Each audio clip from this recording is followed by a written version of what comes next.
4 years after it broke ground and nearly 2 decades after civil rights veterans began pushing for its establishment, the country's first state-sponsored civil rights museum will open Saturday in Mississippi at a cost of more than $90 million.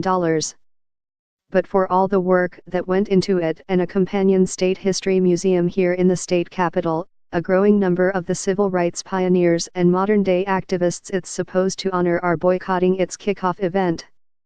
Blame a planned visit from President Trump.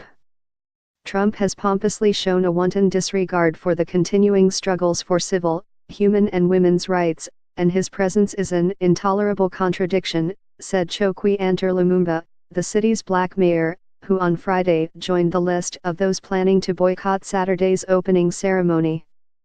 The museum's collection features thousands of artifacts from the state's history between 1945 and the 1970s, including the Money, Miss, grocery store door that 14-year-old Emmett Till walked out of in 1955, before being tracked down, accused of flirting with a white woman and lynched, the rifle used to shoot civil rights activist Medgar Evers in 1963, and burned crosses used in Klansmen attacks on black activists.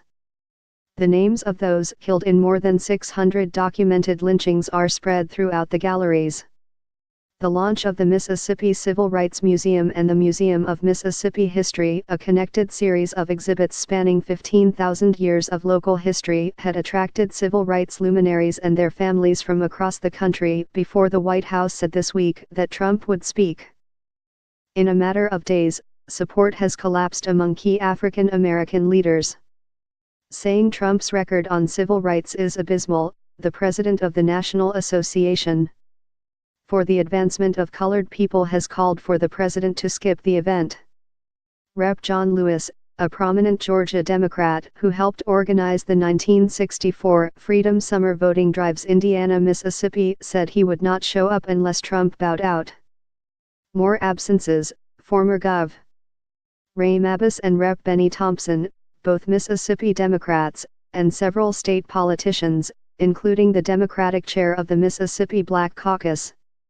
Outside the museum in downtown Jackson, demonstrators plan to rally as Trump's motorcade passes and turn their backs or kneel during the ribbon-cutting in symbolic protest. White House Press Secretary Sarah Huckabee Sanders called planned protests against Trump very sad, and said the president hopes others will join him in recognizing that the movement was about removing barriers and unifying Americans of all backgrounds. Museum officials fear the controversy over Trump's visit at the invitation of Republican Gov. Phil Bryant will overshadow an event that was supposed to be a point of pride for a state where activists say stark racial disparities in income, incarceration, and education speak loudly to the struggles that have continued since the civil rights movement. The majority black city resides in the last state to feature a Confederate emblem on its flag.